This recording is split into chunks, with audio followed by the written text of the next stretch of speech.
Good morning. All right, welcome back. Welcome back. I hope you had a good break. Okay, so the papers are graded, but there's one wrinkle.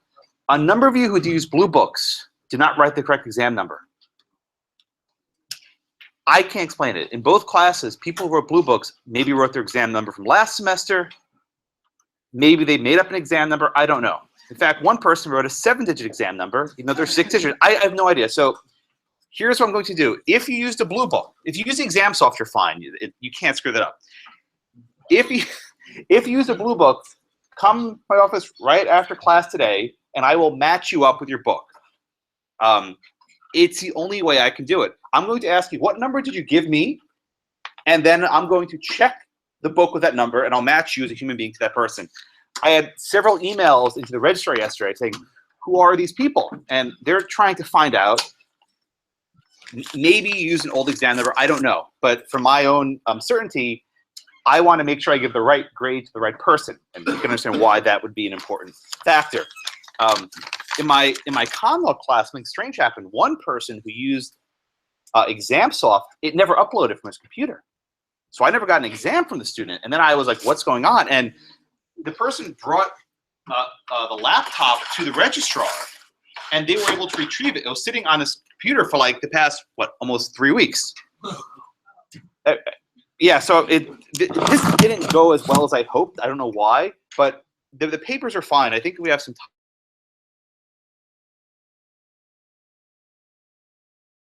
Everyone is. I think everyone agree that's an important, yeah.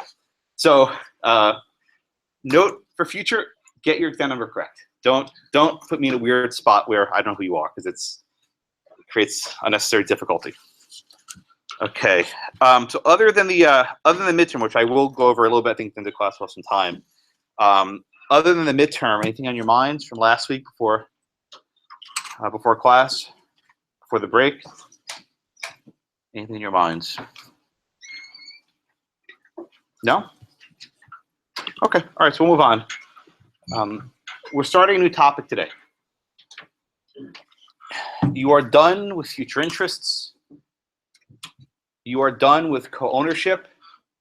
Now we're doing a special species of co-ownership, marriage.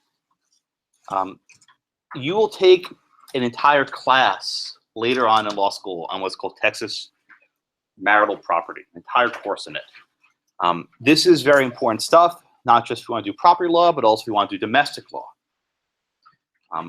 As I mentioned previously, and it's in your readings, Texas has what's known as a community property system.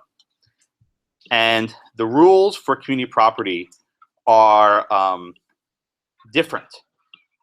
They often reach the same result as a common law property regime, but the rules are often quite different. So two things at the outset. Some of you say, well, I want to practice in Texas, and I don't need to know the common law stuff. Forget those damn Yankees, right? I don't need to know that stuff. I'm sure someone in the room is thinking that. Not so fast.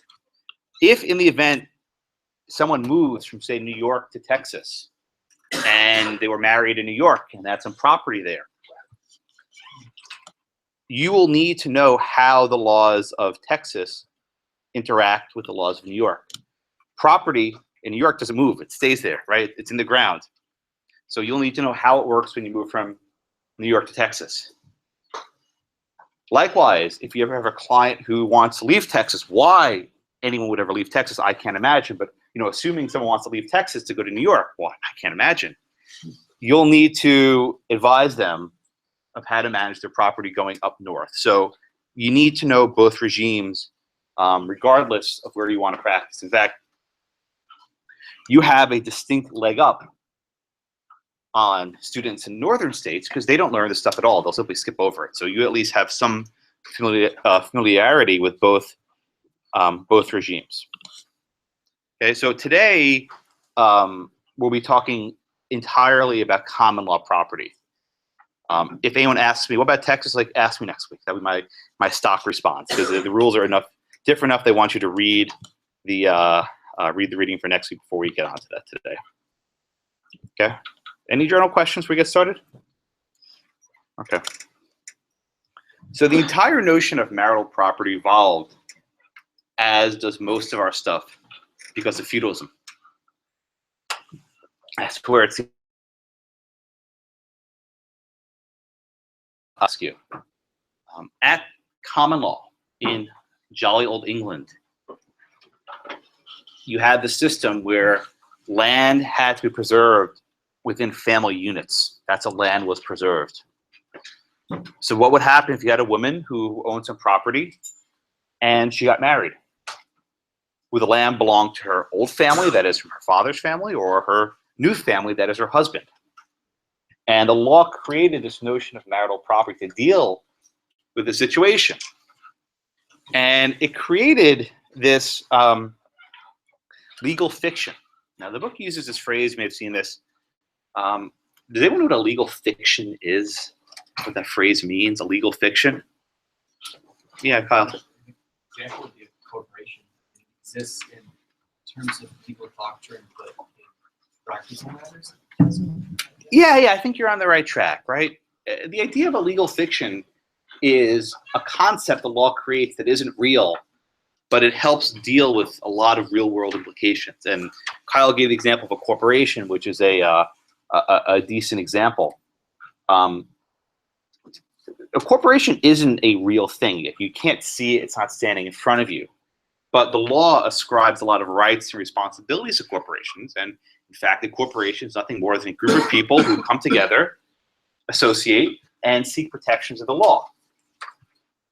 In a strange sense, the common law marriage operated in a similar fashion.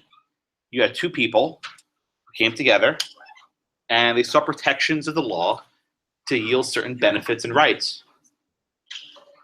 Even if you think about it, if you have a corporation, to get rid of it, you need to dissolve it, a dissolution of a corporation. So is marriage, right? You have a divorce, right?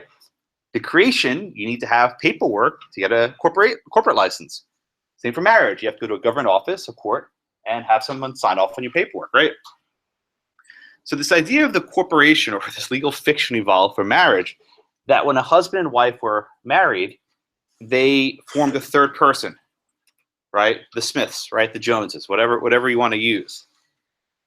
And any property that was acquired during that union would not be the property of the husband, would not be the property of the wife. Under this legal fiction, it would belong to this entity, this married entity. Okay. So long as the two were married, division of property really made no difference. This is the idea of the tenancy by the entirety, which we previewed a few weeks ago. There's no separate shares for the common law marriage. They each own it together in its entirety, right? There's no here's husband's share, here's wife's share. They own the entire thing together. Okay. What happened if during the marriage the wife inherited some property? That would then be deposited in this collective, right? Say during the marriage the wife's father died and she inherited Blackacre. That would be deposited in the marriage. What about any wages the husband earned? That too, for example, would be deposited in this common law entity. Okay. Now, some of you are probably shaking your heads right now, which you should. One of the reasons why this is a fiction is that it didn't actually exist that way.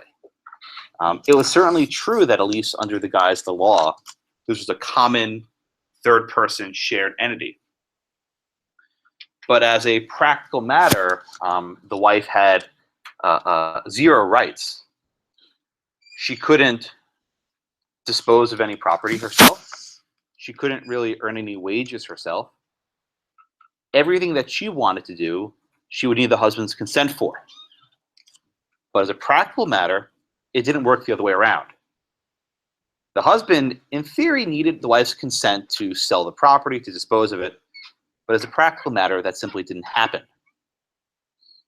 So the fiction is, they both needed to turn their keys, so to speak, to make a transaction. They both needed to twiggle, I suppose you could say.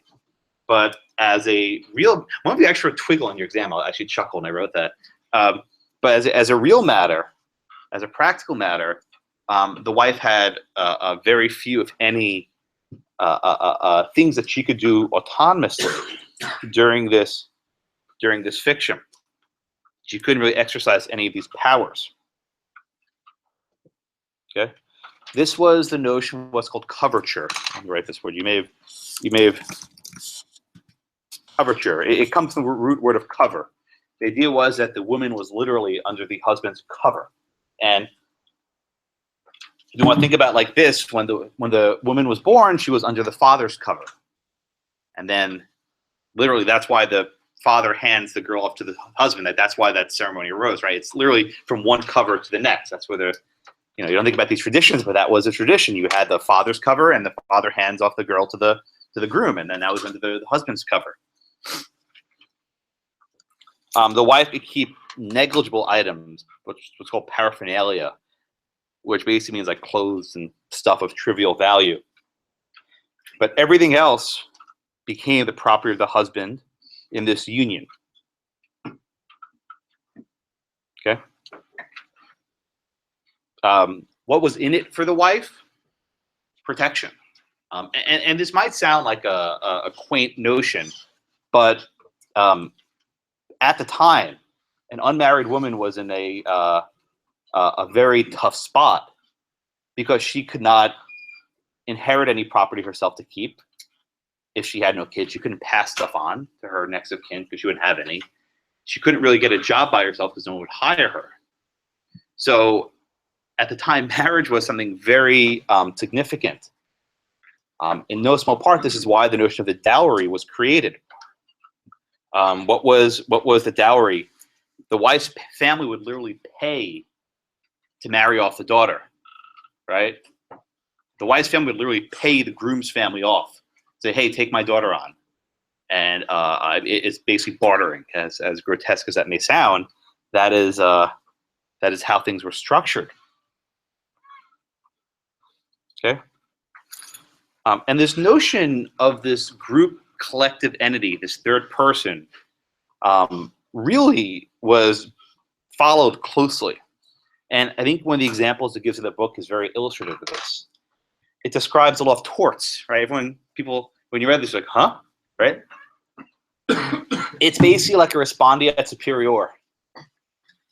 Any tort committed by the wife, the husband will be liable, because the idea was the husband was the supervisor, right? And the wife was the agent. And anything the wife did was at the husband's direction. Of course, this was a fiction, but they really took this fiction to the nth degree. As a practical matter, why did they put the wife under the husband's supervision for purpose of tort? Deep pockets, right? What else is new? The wife probably had no assets separately, so this was a necessary fiction in order for a tortfeasor to actually pay out, right? The wife, you sue her, she's judgment-proof, right? But if you sue this collective entity, there's some money there. So there's probably a practical reason undergirding that as well. Okay. Any questions on this common law? I mean, it's actually, as foreign as it may seem, it's actually fairly easy to understand. It gets a lot more complicated once we get to the 1800s. Any questions on this common law? Yeah, Tuesday after spring break, nothing yet. Okay, good. Yeah, I hear you. Okay, so things start changing, though, in the 1830s with the development of what became known as the Married Women's Property Act. Now, when you first read this, you're thinking, wow, this is like, women's rights and women's lib. This is amazing stuff. It wasn't quite with those benevolent purposes, but it yielded somewhat progressive results. And this always happens in common law exams teaching gender discrimination. Things always line up. I don't know, it's just totally inadvertent, but things seem to always line up like that for me. Around the same time, the 1830s and 1840s, the suffrage movement was really gaining steam. The suffrage movement, of course, was the right to give women the vote. That wouldn't happen until, well, nationwide at least. A number of states granted women the right to vote far earlier. I think Wyoming was one of the first states to give women the right to vote. Why? They wanted statehood, and the more people they had, the closer they would get to statehood. So they gave women the franchise. It worked. But the 19th Amendment wasn't ratified until the 1920s. Check me on the year. But it was fairly, what year? Anyway, check the year. 1920s, give or take, might be off by the year. But in 1848, there was a very important declaration called the Declaration of Sentiments. It was a very prominent suffrage document that listed the various ways that women were subjugated in our society. And while the right to vote is important for our class, the things I want to focus on are property related. And they actually discussed in this Declaration of Sentiments coverture, the inability of women to use and dispose of property. And I want to read a couple of these statements. The statement says that he, meaning men, has made her, women, if married in the eyes of the law, civilly dead.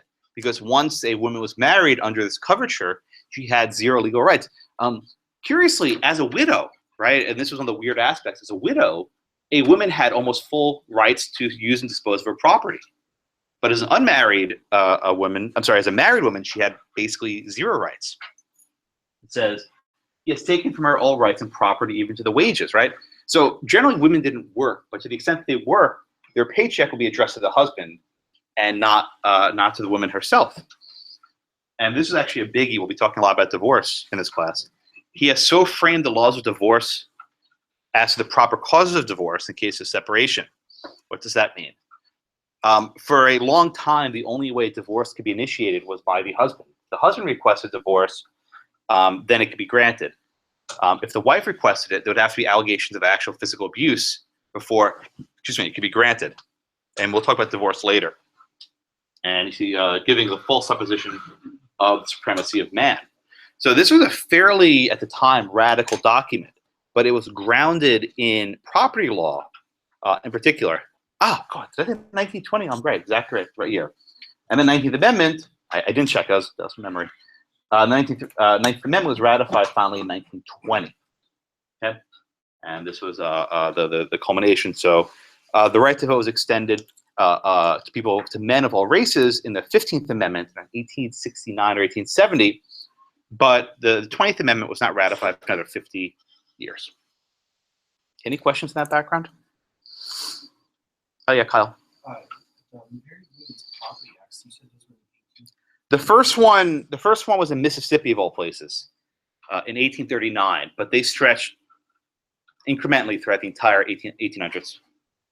So that was the first one. So it continued throughout the 19th century. Yeah, I mean these were state by state, so I don't know the years that all states enacted them. For example, Texas, they enacted theirs in 1840, but I think New York was until 1848. So I mean, it took decades that each state more or less enacted one after the other. But obviously there was still a problem by the Second Falls Convention because it looks like a lot of those grievances are very similar to the Declaration. You're right.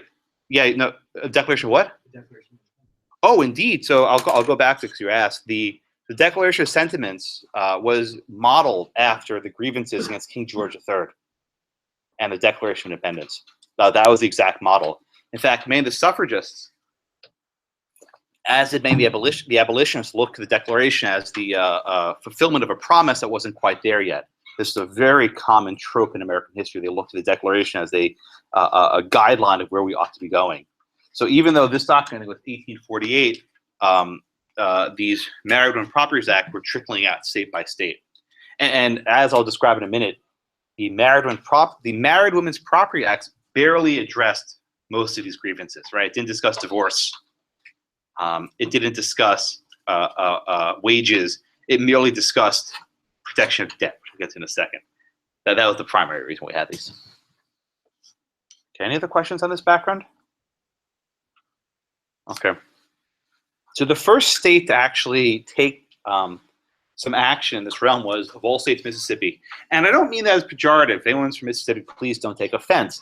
But I generally mean Mississippi. This was 1839. This was antebellum, right, the height of the slavery era. This wasn't like your progressive bastion of liberalism, right? This wasn't, it never was, it wasn't, right? It's probably still to this day one of the most conservative states in the Union. Okay, so why was Mississippi so eager to grant married women property rights? And the book gives the history. A couple of years before, there was something called the Panic of 1937.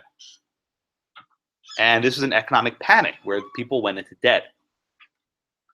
And when there's an economic panic, what happens? Banks start to foreclose on property. And banks start to call in debts. And when these families are broke and they can't afford it, they stand to lose the farm, quite literally. So the purpose of this law, and again, I'm not trying to downplay its significance historically, but the reason why Mississippi enacted this in 1839 was to make it harder for creditors to reach family property. Okay, so before this, let's start calling around. But anyone remember where we finished last time? I have no idea. Wow, what a memory! So she's next. See that? It is names and people remember this. I'm glad people remember who to throw under the bus. It's very, very rewarding. I never remember, but anyway, Amanda. So before 1839, before this Married Women's Property Act, right? Who was the person responsible for making all decisions concerning the land and whether to take debts, etc.? Which partner in the marriage is responsible? Okay, the husband's responsible, right? In theory, at least, do the husband and wife agree? In theory, at least. Yeah. Right. Why do we assume that the husband and wife are on the same page? But more precisely, how is the wife viewed under the husband in this regime? Well, not just lesser. What was her role? Remember, I described as tort. What do we call that in tort laws, right? What's the wife to the husband? What do we describe their relationship? Agent, exactly, right? We basically describe the wife under this old regime as the agent of the husband. Everything that the husband directed, the wife did, and everything the wife did was the husband's direction, right? It worked both ways. Of course, again, this was a fiction, right? It probably never happened that the wife actually was asked her insight or her thoughts on the issue, but that's the law presumes. So Dan, if back in the olden days, right, you had a property that was jointly owned, husband and wife, and the husband signed all the mortgage documents, right? The husband put a mortgage on the property. Did the wife sign anything? No. Okay, under the old regime, was that a problem? Well, before because the husband was viewed as the manager of the estate. That's exactly right. Under the old regime, if the husband signed a mortgage and the husband signed a debt using the property to secure the debt, and then he didn't pay that debt, Dan, is there any problem with the bank going after the property? No, it wasn't. The wife never signed the mortgage document. Does it matter? No, because again, you was viewed as the manager. Ah. The bank would go after property that the wife owned. Yeah. So everyone understand what's going on here, right? Under the old regime, because the wife was presumed to be merely the husband's agent, anything the husband signed was equally binding on the wife. There was no need to have a separate mortgage document. Right? There was no need to actually get the husband and wife to sign together. But then, Morgan, in 1839, you have this Married Women's Property Act, right? What was the change that was caused by this act?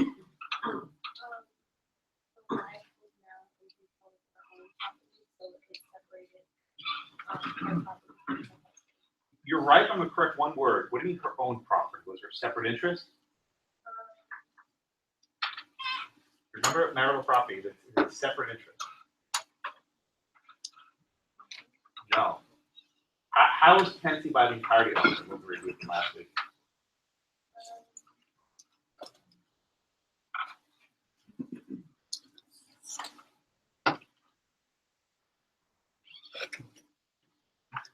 Right? Okay.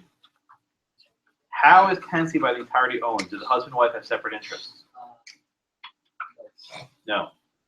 So after 1839 in Mississippi, if say the husband alone signed off on a mortgage, would that mortgage be valid? Why would you need the wife's signature then? Yeah, give me a little bit more. I think you're on the right track. What was lacking when only the husband signed off on it?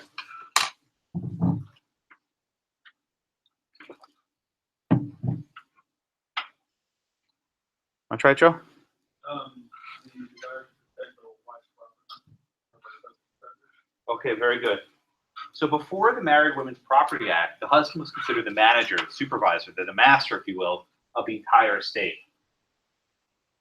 So he could sign off just fine for both of them on a mortgage. But after this law was enacted, it didn't separate the interests. It was still considered a unified. You hear that? It's okay. It was still considered a unified whole. However, and this is the key point, however, both spouses would need to be signing any documents affecting the property.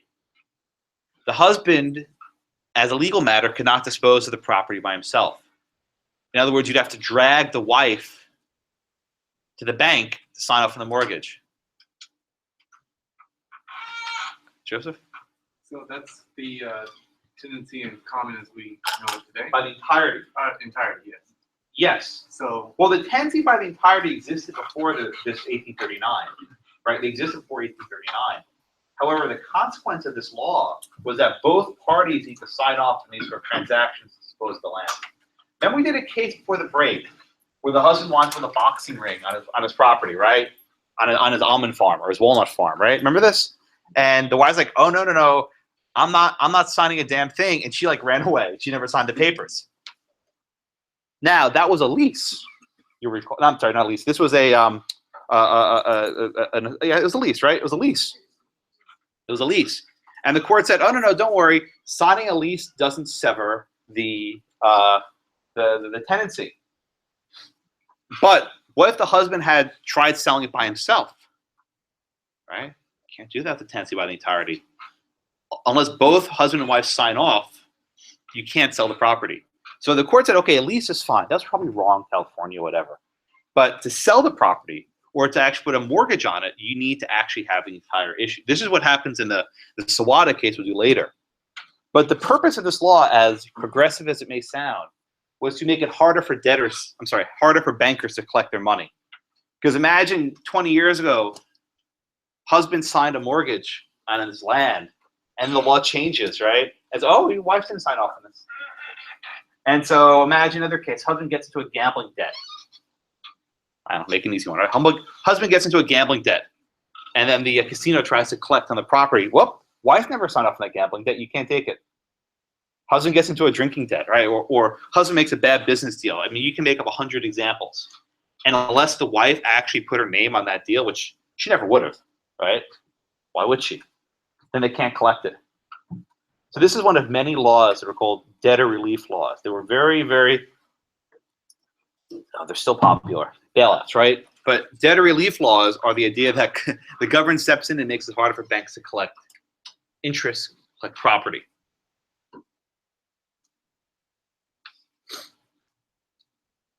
Okay. So the Mississippi law, again, was primarily designed to make it harder for banks to collect. The Texas law, I looked this up, was passed in 1840. It was actually far more expansive. By one account, it was the most expansive legislation in the South, and allowed married women not only to have the property right to turn on or off the key, but it also allowed her to enter into contracts, write a will, and actually sue for divorce. Not just wait for the husband to, allegations of abuse, but she actually sue for divorce. So some of the acts were a little bit broader than others. The Texas one was fairly broad. But even under the act, as a practical matter, the husband remained the head of the household, right? And I want you not to lose sight of this. Even under this law, the husband still made all the transactions. Maybe some exceptions here and there. So I don't think it changed anything significant with respect to how husband and wife interacted with each other. It didn't.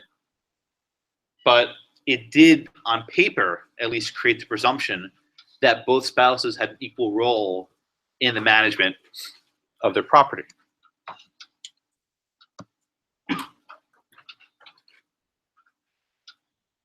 Yes, Sandra.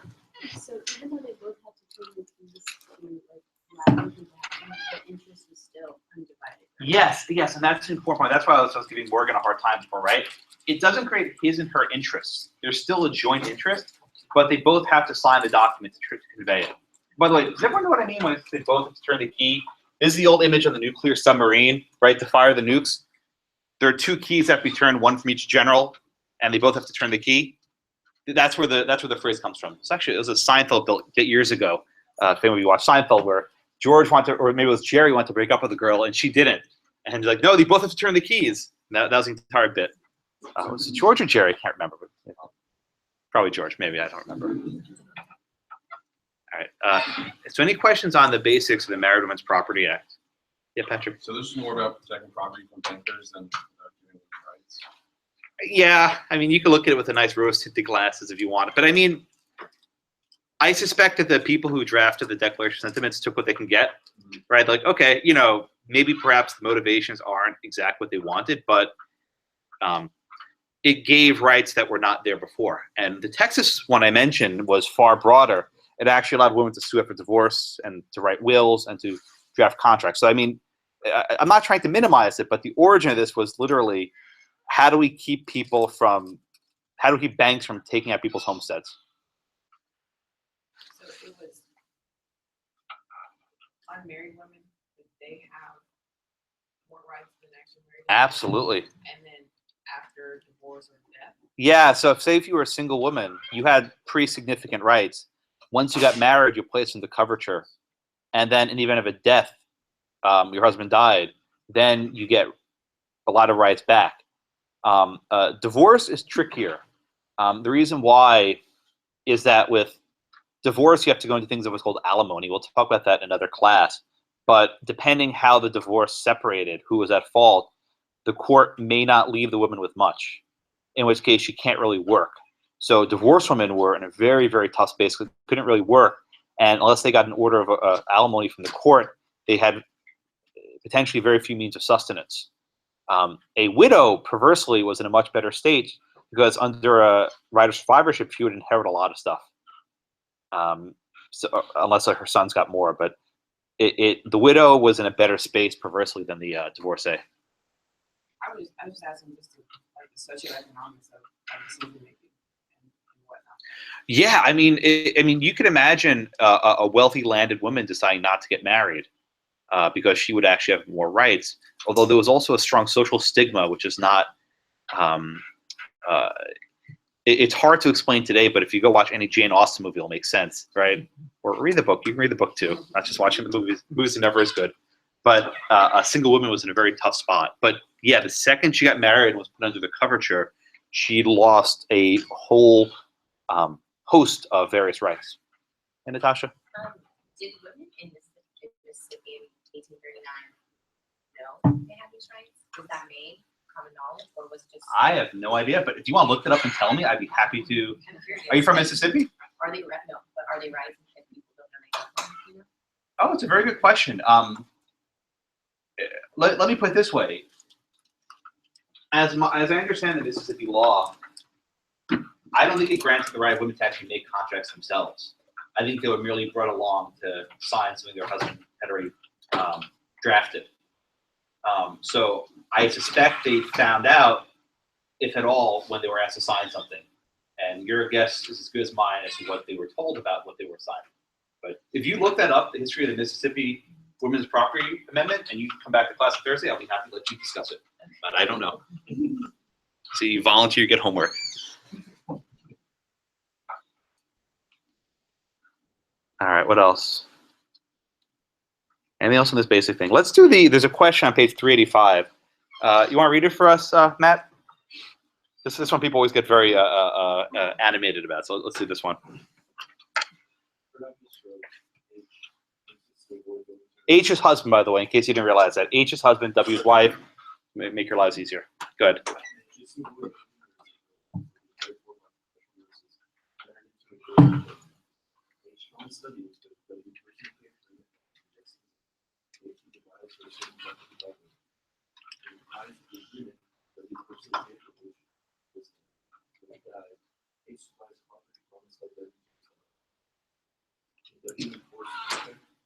Okay, so you see what's going on here, right?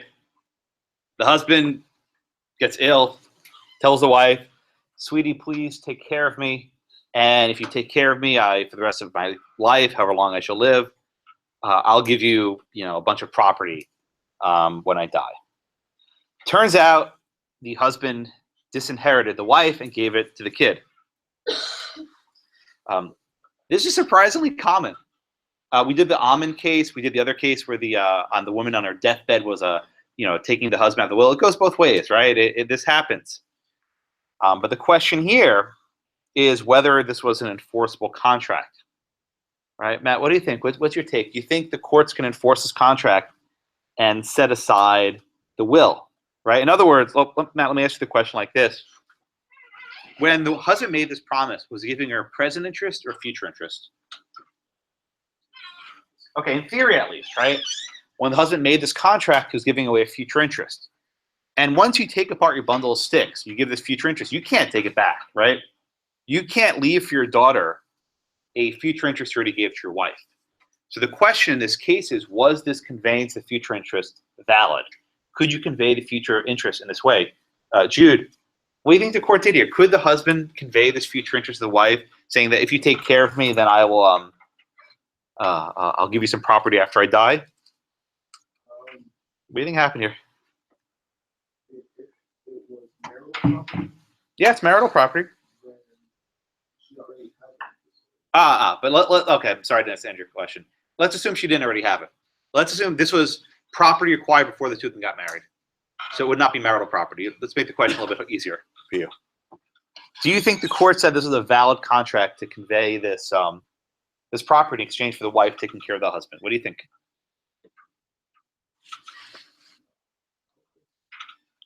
You think so? What could they make this conveyance?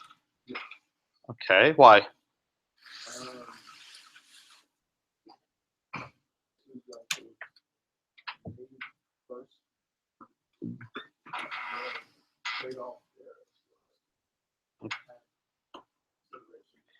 Okay, what was the consideration there?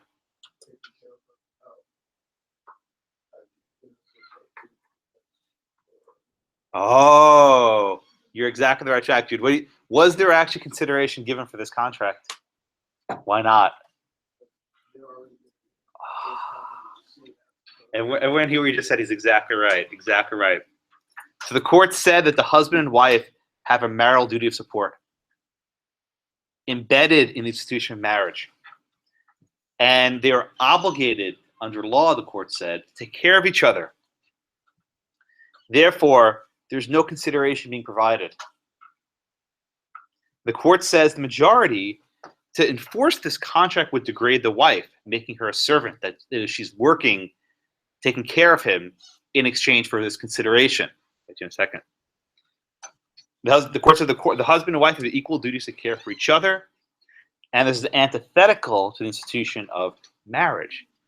Okay, now, Garrett, your hand I think went first. So why did they take a moral stance on this? Why do you think? Somebody got burned by his wife. I'm sorry, what? One of the judges got burned. Oh, you may. I don't know. I didn't look that up. But this is Natasha's homework. Now you have homework. Isaac, why do you think the court ruled this way? That they said that making this contract enforceable would degrade the institution of marriage? I think it's because the courts have a general idea that they don't like to mess with familial relationships. And Yeah. to stay out of it as possible. Yeah, why?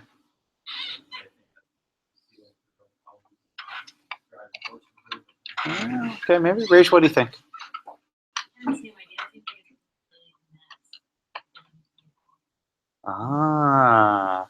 Christy, want to add anything? You gotta give me a list. Give me a couple sentences. That's not. Well, I mean, it sounds messy. And they don't want to overstep, and then they will be actually see the slave. Okay.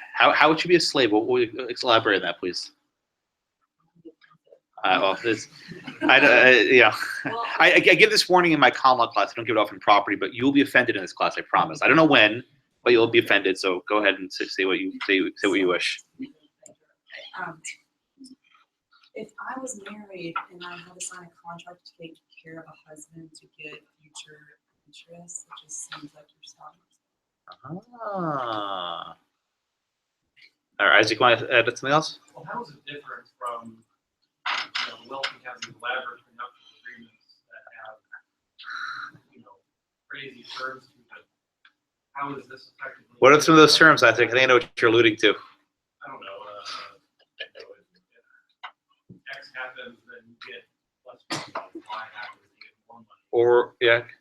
I was just gonna ask, he said to avoid going to a nursing home or taken care of by professional nurses. And like, as a husband or wife, if just God forbid one of your spouses had cancer and you had to do stuff that nurses on the regular were doing, that's not a marital, that's not like bringing you breakfast in bed when you're sick. That's like administering high class. I know it said 1993, so like if she had to put an IV in his arm, if she had to take care of him that way. Sponge baths. Yeah. No, it's not. I mean, there's some serious stuff going on.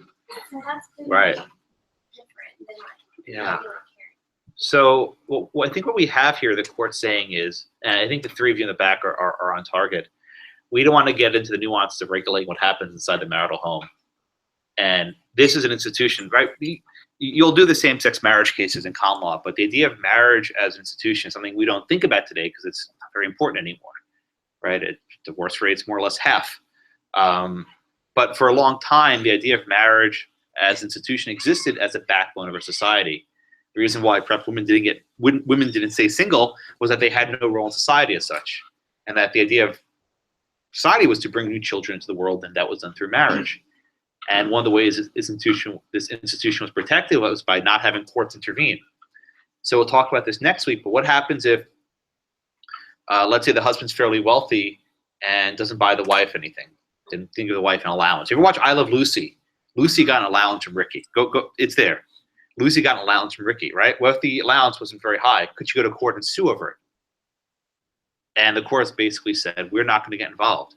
The only time it matters, as Isaac said, is in divorce. Once the marriage dissolves into divorce, then you can talk about dividing property, right? Division of assets comes only after the dissolution of the marriage. You don't divide the assets during a marriage. It came after the fact. Now, there's a dissent in this case. The dissent in this California case said, this is based on, quote, outmoded views of relationships. And I think Caitlin made the point rather than dissent.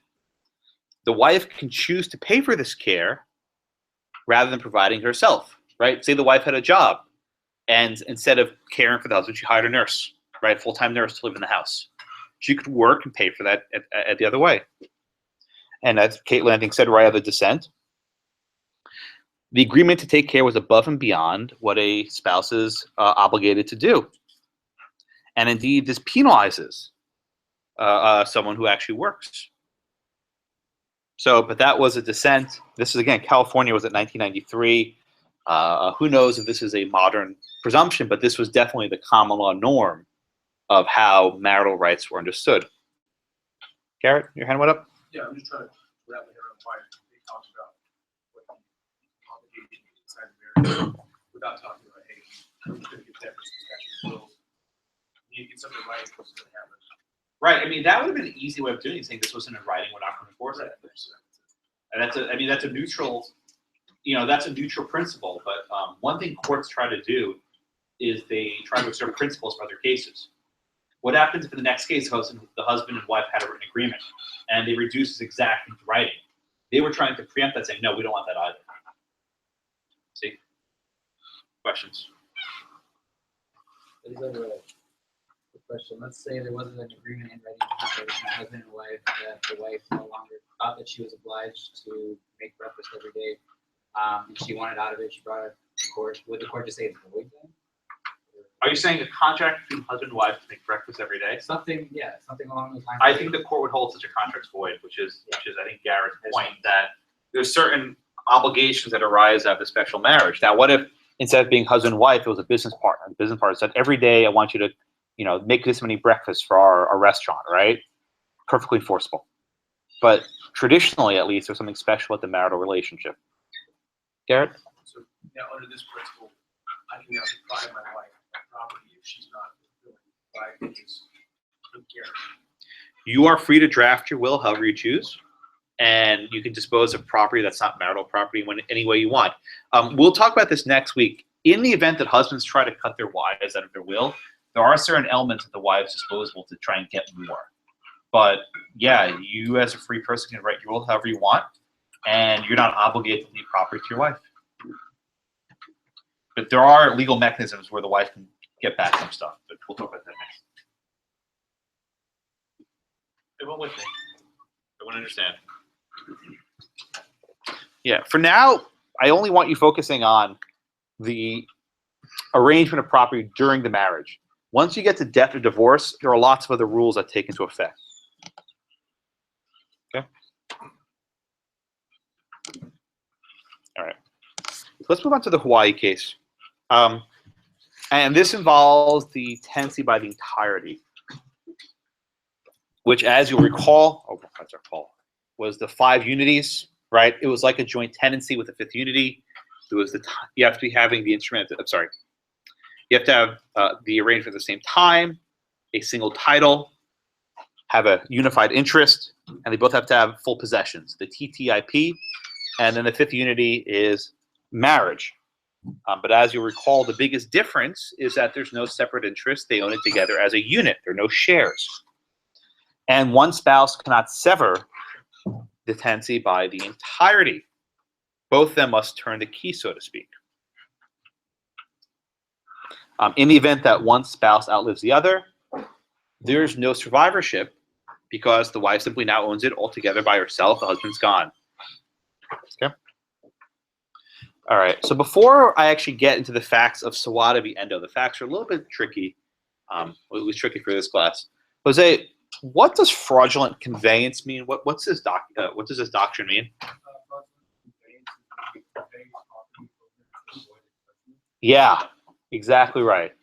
A fraudulent conveyance is where you know you're about to get hit with a huge debt, and to avoid the debt, you give the property to some third party, a straw, usually for a very little price.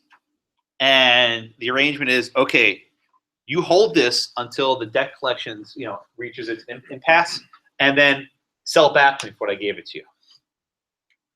Courts have the power to set aside, meaning nullify, a fraudulent conveyance. The reason why is they don't want people cheating the courts. Whenever someone has a huge judgment, they simply, hand the money over to a third party, wait till the case is over, then get it back. That would frustrate the judgment of the courts. You see this in the family law context often enough, where you have a husband and wife, and one spouse has more than the other, and it looks like they're heading for divorce. The husband may try and hide assets, sell them to friends, buy expensive things, do whatever it takes to decrease the total net worth of the joint marital property. And that way, in the event of a dissolution, when the court chops the property, there's less to do. Where this matters is if the one spouse suspects that something funny is going on, she can order what's called an accounting, saying, okay, I want you to tally up how much money we have now, and how much we had like last year, right? And I want to see all of your transactions. And then if the court finds that, I'll just say the husband was flipping out property, getting out cheap, the court can actually nullify those transactions, which returns the property to the marital estate and can then be chopped up when they divide up the assets. So this is a fairly common doctrine that comes up in marital property cases to avoid the fraud. Garrett? So let's say the husband is a real estate broker or something. The business is just moving property. Yeah. And they don't share a lot of the duties. They just have their time. Yeah. They lack interest. How's that? Still, So I mean, it's not just about making conveyances that have to be fraudulent, right? So if the guy's business is flipping property, and that's his usual course of business, then there's not a problem. But if you see like the wife tells the husband, I want a divorce, and the next day he just dumps all of his property to his best friend, right? That's probably a sign something funky is going on. But if it's the guy's a real estate, that's what he does. He sells property, right? In most states, husband and wife are not required to have joint property. They can keep everything titled separately. There's not even a presumption. Even in Texas, we'll discuss this, but you can title property separately. It's a little bit more work, but you can do it. Husband and wife don't want to have those things. one notion, I mentioned this briefly, in Texas, as well as in a lot of states, you have something called the common law marriage. A common law marriage, what's it called? Yeah. What section number is it? It's section 2401. Oh, they call it informal marriage. What's a common law marriage? If a man and a woman hold themselves out as if they were married, the court will treat them as if they're married. Why is this significant? Well, back in the olden days, when you didn't have cars, and the closest court may be a full day of horse ride away, you may just get married by a local priest, and you wouldn't bother getting married by the state. But you hold yourself out as married. Where this comes into play, and this is actually fairly significant, is what happens if a guy and a girl are married or are living together for 20 years, and they're acting as if they're married, and then suddenly they split up.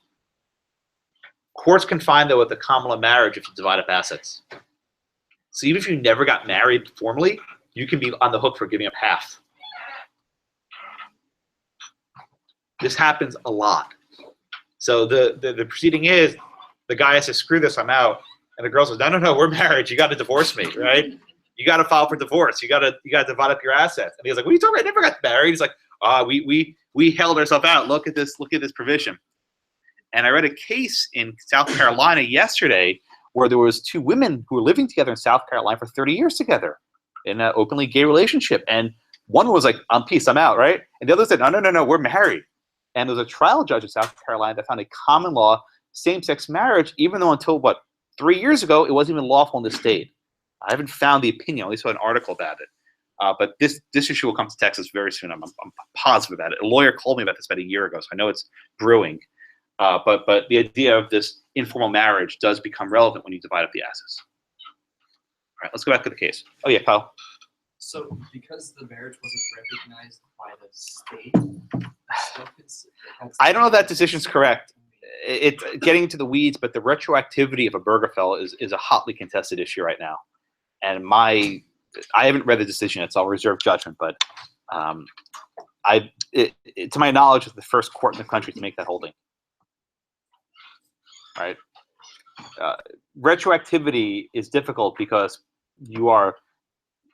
when you reverse a common law presumption, the way parties lived for years was based on the law being X, and then you retroactively apply Y, going back 3 decades.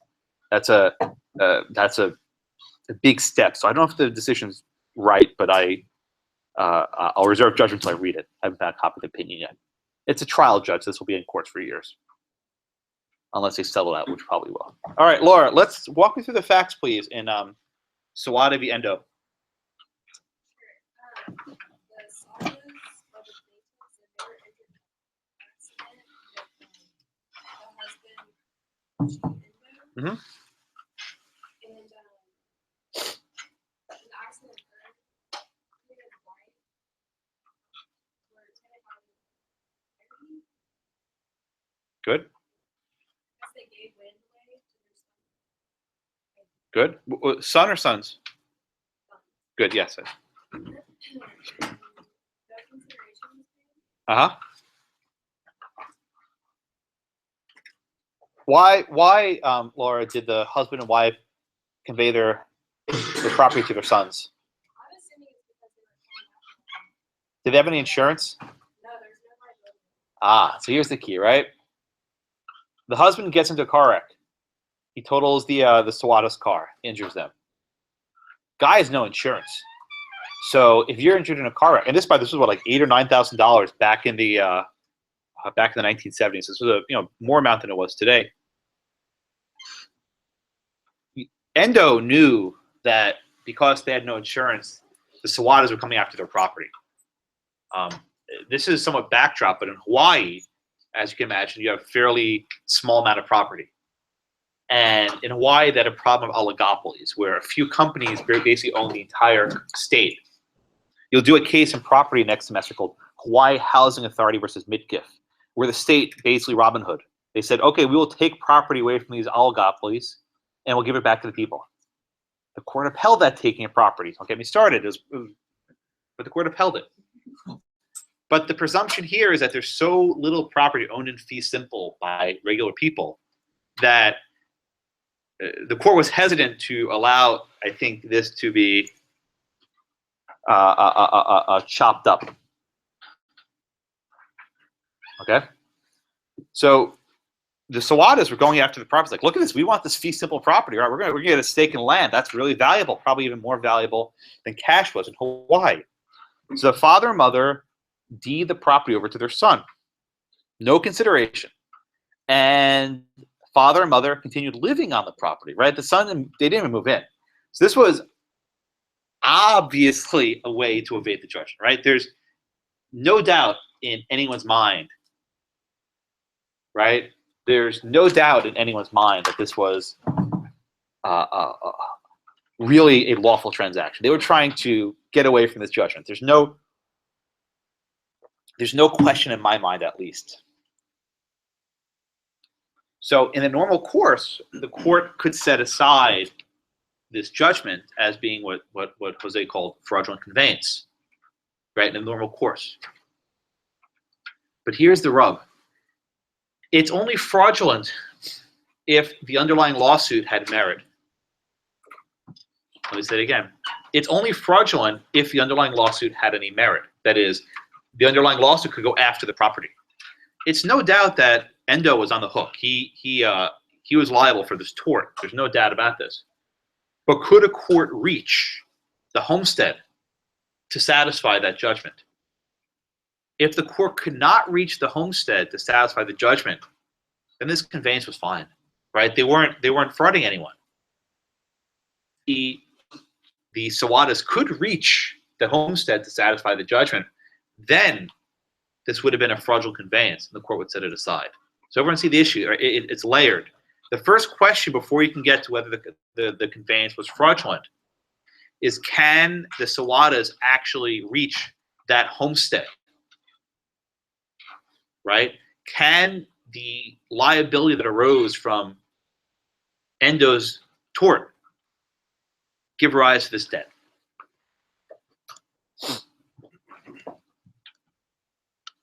Or to say it even more simply, can a tenancy by the entirety be reached by the plaintiffs?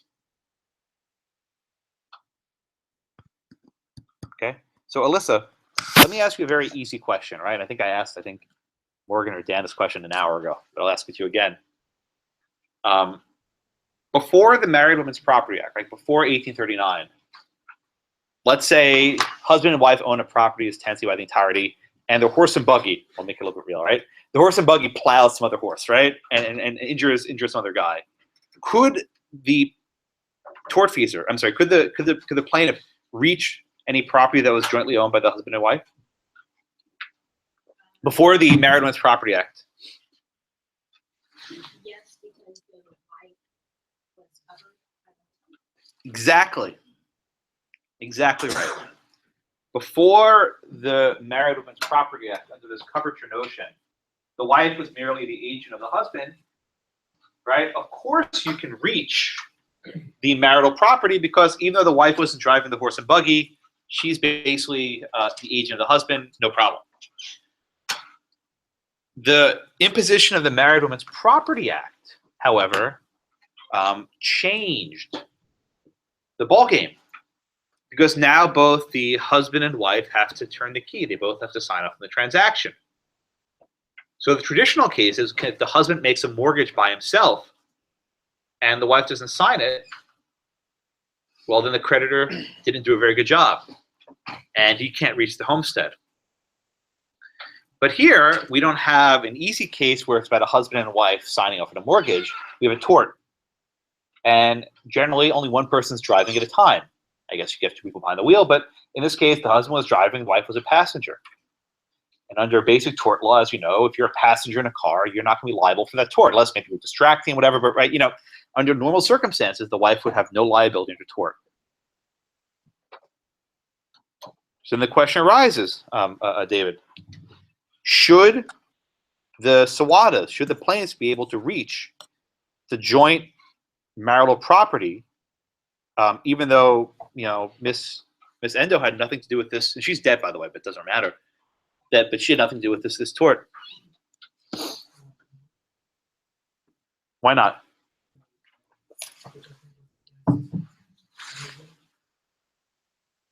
How does the court reach that judgment? Walk me through the analysis, please.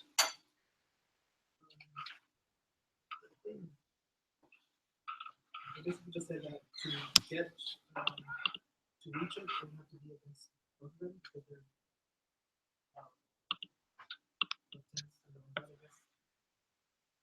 All right. Well, John, the court seems to explain that there's not a unified opinion, right? There are 18 or 19 states that have addressed this question, and they kind of fall all over the place. Can you walk me through, you know, the different groupings of states and how they understand this issue? Yeah, so the court addresses four groups. Four groups, right? So I guess the first group, group one, basically says the estate is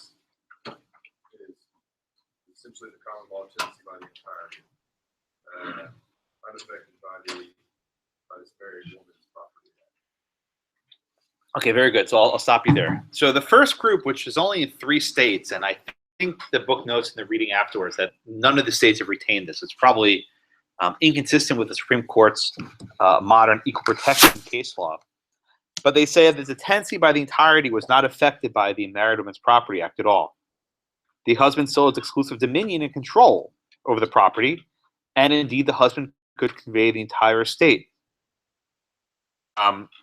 Unclear exactly what change the Marital Women's Property Act affected, other than collection of debts, perhaps. But under this regime, the husband could sign off for the wife, and the tenancy by the entirety could be seized by creditors. Right? That I think even back in the 70s when this case was ruled on. View. Mitchell, let's walk me through the second group, the group number 2, please. the second group says that the interest of the debtor's spouses may be sold, but then it talks about how it's subject to the rights of auditor. Right. So this is the you may call of approach, right? It says we're going to treat each spouse as if they're a separate person. The husband can contract debts, and there'll be creditors can seize that, or the wife can seek her own debts, and the creditor can attach here. The reason why this is perhaps the most progressive is it treats each person as an autonomous actor, that he or she can actually engage in business transactions and use as collateral without the spouse's consent that property. Where this becomes difficult, however, is what happens if, say, the husband defaults. So now instead of having the tenancy by the entirety, you now have husband, wife, plus creditor all having an interest in the property. And if the husband or wife wants to sell, they now need to have a third key turned by the creditor. So although this is perhaps the most liberating of the 4 options, it also intrudes the furthest into this marital institution. And I think that was weighing on the court's mind, and more to the point, the court didn't want to start chopping up fee simples to all these outside creditors who could then, basically come in and buy out the entire property and turn it into a pineapple farm, right? Or whatever was going on. They have lots of pineapple. Basically the Dole pineapple, right? They own looked up almost more than 50% of the land in Hawaii. It's insane. They own basically everything. And there's a couple, Del Monte, there's a couple pineapple companies and sugarcane also, that basically own huge portions of the real estate in Hawaii. And there's very little land, so it's an archipelago, not much land there. All right, Catherine, give me the third category. This is the one I think the court finds the most persuasive. So they said that if the spouse was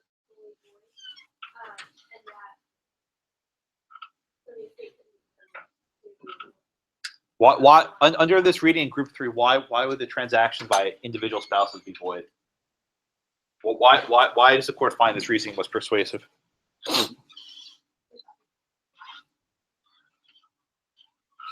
If the transactions of individual spouses are void, what is the effect of that on creditors?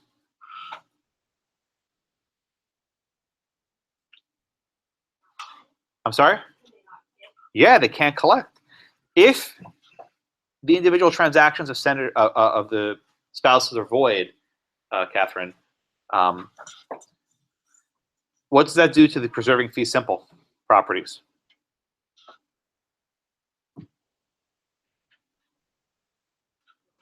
Does it make it harder or easier to preserve a fee simple? Harder to preserve? Well, your first no, you're not getting at this so easily. Your first statement was that this makes it harder for a creditor to collect. Exactly. This ruling in group number 3 makes it easier to keep fee simples together. It makes it harder for one spouse to sign off on a mortgage and have 3 keys. And now you have the husband, wife, and the bank, so to speak, over any sort of transactions or properties. Okay. Now, Shelby, let me ask you a question. If you're a bank, right, and the husband comes in and says, "Hey, I own this land as a tenancy by the entirety. I want a mortgage," right? What's the first thing you say to him? I'm sorry? Yeah. Or what else could you say? Not just no. What if you actually wanted to get the mortgage? What would you say? Yes. Where's the wife? Where's the missus? Right? Where's your wife? So if you're a bank and some guy walks and says, "Hey, I have a tenancy by the entirety. I want to get a mortgage for my land," you say, "Okay, where's your wife?" So banks will know in this sort of jurisdiction not to give a loan to someone who's married. Now, Sarah, what happens if instead of you're going for a bank, husband's a businessman, right? He makes a deal. Deal goes south, right? And they try and collect on the property. Can't do it. Would the other business partner know about his wife's property arrangement when he makes that deal? No. Not necessarily. Yeah, they have to do a lot more research, right? Okay, let me ask you one more question, Sarah. When the Sawadas got hit by the car, do you think they knew about any of their property arrangements? Is there any way the Sawadas could have said, "You know what? I'm not going to get hit by this guy with the car because he can't pay off," right? Is there any chance that happening? Right. So here I think is one criticism of the court's opinion. It's mentioned in the reading afterwards. If you're making a loan, you can do your due diligence. You can figure out what the situation is, right? If you're a business partner, maybe a little bit harder, but you can figure out the situation. If you're a plaintiff in a tort and you get hit by a car, there's no way for you to know at the outset what the situation is going to be. You don't know what this deal is. So this category number 3, which they ultimately adopt, is this third zone, makes it almost impossible for tortfeasors to collect, right? And this is the exact irony, the exact opposite. I said this an hour ago to Dan. If at common law the wife committed a tort, the husband would be on the hook, right? Because it's considered one unit. But here, with this reading of the Marital Property Act, it's the opposite. Because they're separate individuals with the same property, you can't reach it. So long as you have this separate responsibility, but unified property under this third category, it can't be reached. And there's this other fourth category from Kentucky and Tennessee, which I'm not too concerned about.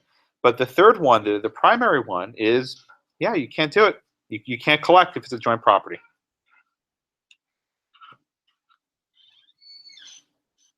In effect, I guarantee in a second. In effect, this insulated the wife's interests because the wife and the husband did not sign off on the car accident at the outset. Garrett? Say in the trial court,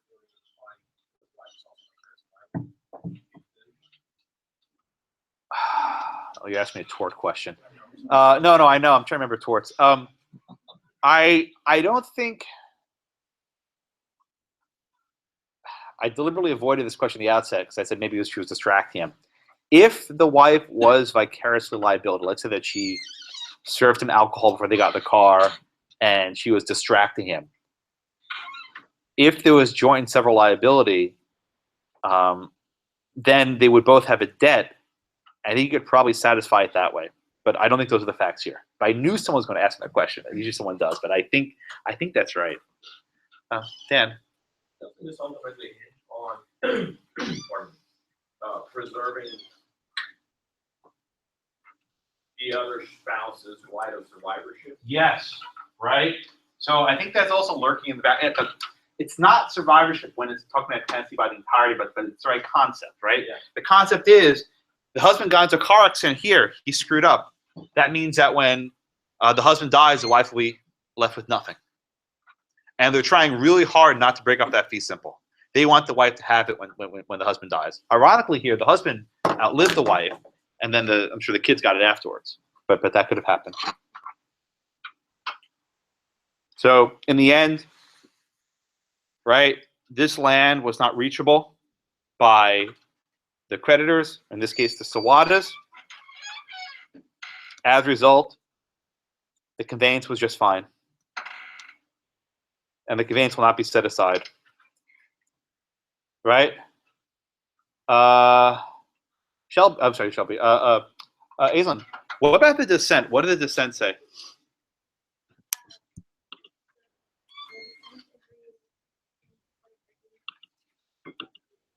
Okay. What was the Jersey ruling?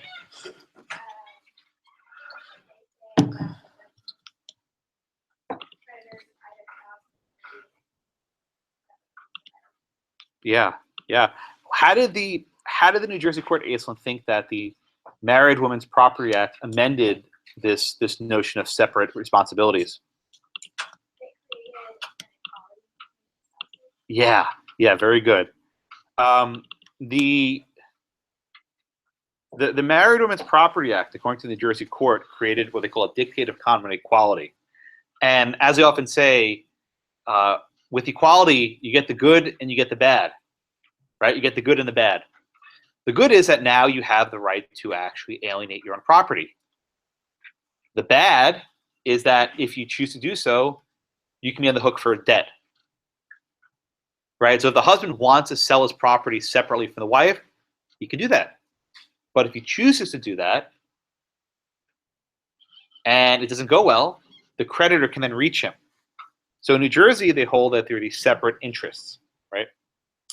And that the dissent would have set aside the conveyance.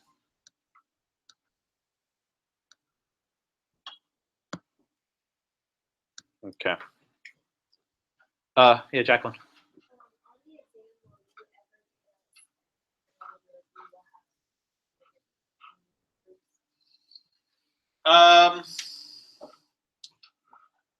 I don't think I've ever actually done that before. If I ever did, I'd probably tell you which state you're in. Like, I think I once gave an exam that said you're in New Jersey, and that way you know which rule will apply. So I think that's probably how I would do it. Yeah, in the exam, and I think I have time to do the midterm in a minute. In the exam, I will almost certainly say you are in Texas, which means you're in a community property state. Or I'll say you're in New Jersey, which means you're in this was the second or the third category, or something like that. It's going to be obvious. You're in California, right? I'm not going to try and trick you and say like you're like, you know, in Wisconsin. Like, I don't know what that is, right? I'll give you a fairly obvious one we've done. I'm not trying to deceive you. All right. So to summarize today's ruling, the courts have historically tried very hard to preserve this marital property, even to the point of creating this fiction. And even after we have this Married Women's Property Act, courts are still hesitant to break apart this fee simple because it would impact the this right of survivorship. Okay. Any general questions? I want to, like, about 10, 15 minutes left. I want to talk about the midterm for a bit. I will post this online probably tomorrow. I think what's going to happen is, again, if you wrote in a blue book, come to my office after class and have your number ready, and I will try to match it to your book. And then once I have everyone's name and number matched, I'll give Shalanda, who sits across the hall from me, room 623, the papers to hand out. Probably they'll be available for you tomorrow after you do all the curving and stuff. The papers were pretty good. I think most of you did well. No one failed, so that's, you know, the first people want to know. But so there were no failures this semester, which is good. Some semesters I do fail people, but there were none this semester. I want to go over a couple high-level things. Again, I'll post the actual exam later. But the general gist was you were stuck on a deserted island. There was a chasing of an animal. There was some grants of property, and there were some policy questions. If you've looked at my old exams, it's not that surprising. They're fairly formulaic. Always, I come up with these new convoluted fact patterns, but the staples are there. I can only ask you about hunting animals so many different ways, right? I can only ask you so many different ways about how do you acquire an animal. The first question concerning the trapping the animal, there were okay answers, there were good answers, there were great answers, right? How do you know which is which? Well, the okay answers maybe mentioned ruled capture. The good answer maybe mentioned, Pearson v. Post or Again v. Rich. The great answers discussed some of the natural law stuff about John Locke. And notice this is and, not or, right? You do all the above. You iterate, you add more and make your analysis more rich. If you only mention Locke, you didn't mention the cases. Or if you only mention the cases and not Locke, you're not in the right spot. You want to do all the above. If you actually give me analysis about fairness and efficiency, that's really good. That'll get you up high, maybe 8 or 9 points, right? Most of you nailed the first question at the hunting in various forms. Not perfectly, but most of you did. The second question you may recall was about those buried coins in a chest on the beach. Remember this? A lot of you did what I told you not to do. Remember I said, don't apply discovery doctrine to finding stuff. Don't apply the conquest doctrine to finding stuff. The finders keepers doctrine, the armory, those are the, remember the jewel on the from this chimney sweep? Those are the cases that you apply. A lot of people were saying, oh, it's discovery by conquest. No, that's for land, not stuff. And I made that point in class, but I warned you someone will do this in the exam, and indeed you did. Okay, the next one, there's the gold coins. This one actually tripped people up, surprisingly. This is the flashlight. So a box washes ashore containing a fully functional flashlight. Wilson tells Tom about it. Tom asks Wilson if he can have it. Without writing anything down, Wilson says that he will use it for the rest of his life, and then Tom can have it. And this was a little bit of a tricky thing because there's elements of a gift in there, but there's still present and future interests. And I phrased it in a way that was designed to see if you really knew what was going on. So a lot of you saw this and says, Wilson says that he can use it for the rest of his life, and then Tom can have it. That's a life estate, right? I mean, that's a life estate. You can only phrase it so many ways, but that's a life estate. There's not really a present interest gift being given. He doesn't have it now. This is like the Gruen versus Gruen, the painting case. A number of you mentioned the Gruen case, and that was good. That got you the points. But this is basically a life estate followed by a vested remainder in fee simple, right? It's certain to happen. It's ascertained. There's no condition precedent. So a lot of you said, well, because this is not written down, it violates the statute of frauds and everything else. Maybe. I mean, you're on a deserted island. It's not clear if the statute of fraud applies, but I accept that as an answer. But the key point here was this was a life estate followed by a vested remainder. The next one involving Northacre. Oops, sorry. The next one involving Northacre also tripped the people. And this one he's actually writing it down. I will continue to live in Northacre, but if I die, then to Wilson his heirs. Okay. The reason why this was tricky was I put this but if, right? And I'd say a good 20 or maybe 30 or 40% of you said, this is a fee simple subject to condition subsequent. It's not. But if I die, one student actually wrote, all men are mortal, right? You actually wrote that in your paper. That was good. Everyone dies. This is not a defeasible state. This is a natural termination. It's not, but if I die, everyone dies. So I was trying to see if you understood what a life estate was. So what we had there was a life estate followed by, again, it was a vested remainder in fee simple. There wasn't any sort of executory interest, which some people wrote. There wasn't a fee simple subject condition subsequent, which a lot of you wrote. So that wasn't quite right. I gave partial credit for that because I knew what you were getting at. You actually matched up the present and the future, so I gave you some credit. But don't get deceived by the last one. The final question was the one that I usually call my policy question. Usually number 5, and by the time you get to number 5 is a policy question, right? I want you to repeat for me and explain for me stuff we discussed in class. So the facts were you had a river that started on one part of the island and then flowed down to the next part of the island. And one of the guys builds a dam to block the flow, right? So how do you handle this? And the guy in the south part of the island had like a farm. He was growing crops, and he could grow enough crops to feed the entire farm. So I mean, the basics, you know, to get a good answer, I was looking for was the various rules regarding water law. There was the common law rule, the American rule, the Western rule, right? There are all these various rules. So at a minimum, you should discuss those various rules. We did an entire topic on water. But what I was really looking for was how could they resolve this dispute? And indeed, the prompt of the question was, you're a mediator. And we discussed something called the coast theorem in class, right? How people can arrange property rights to yield different outcomes. And this was a very good application of the coast theorem. I actually took this from the news. There's a case out, I think it's Oregon or Washington, where there's a drought, and some farmers have lots of water and they're growing, you know, wheat, something very cheap. And then there are other farmers growing grapes for wine, which is very expensive. And we actually have is the grape farmers are giving extra money to the wheat farmers to share their water.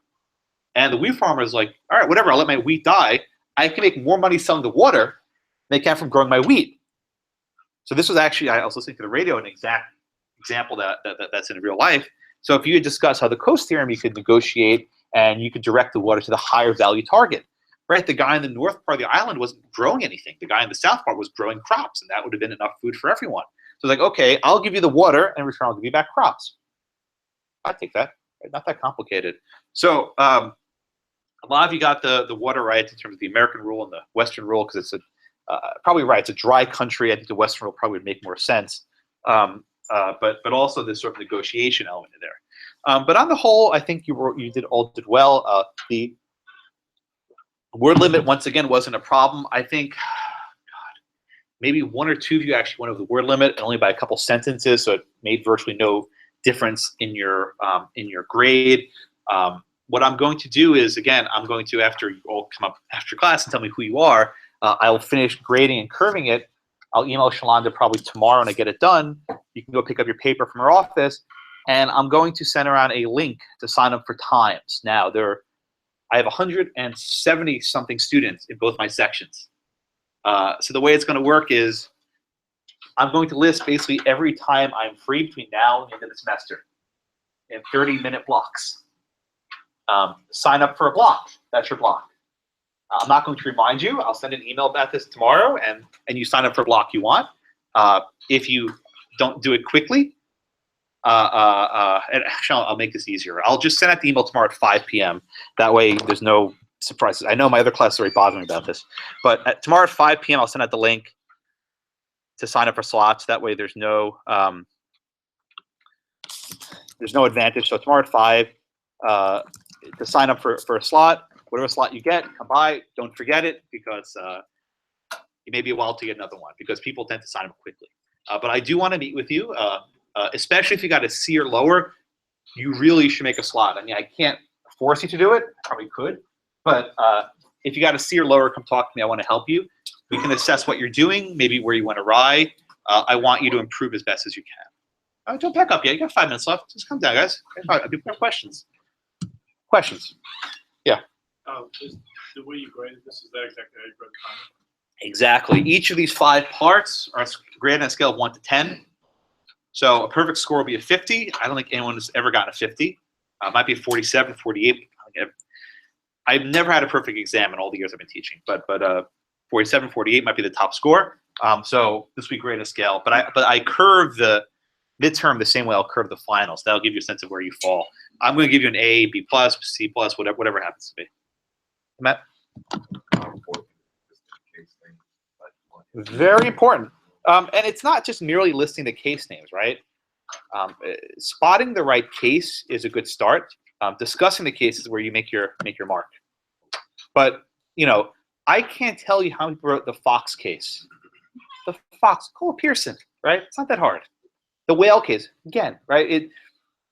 you're going to be lawyers, right? And if in the bar in 4 years you start writing with the Fox case, they'll laugh at you, right? Pearson, right? It's not that hard. It's an open book exam. You can check your table of contents if you forget the name of the case. It's not that hard. But it's Pearson. Don't write Fox case. Yeah, Caitlin. Two questions. One on our little final exam, it's only 500 words per section, right? Or- No. 1,000 words twice. Second, just a slight substantive question. Yeah. On the North Acre, is it only gonna be a condition subsequent if he said if you outlive me? That would be, right? Because that's not a natural death. But this says for my life. I forgot how I phrased it. Yeah, but I phrase it deliberately to try to trip you up. And that maybe 30% of people got tripped up on that. Yeah. Don't worry, not bad. I mean, you saw the word "but if" and you're like, oh, that's that thing, right? But it wasn't that thing. Yeah, it happens. It's a midterm, right? No one failed, so I think no harm, no foul. But you learned some lessons. Anything else? Yeah, last question. Would And you we'll, be able to post an A+? I always post the A+. I'll do that tomorrow once I figure out who has the A+, because I don't know who it is, because people wrote fake numbers on their exams. Anyone else? All right, give me 5 minutes upstairs. I'll check out your blue books. Thank you.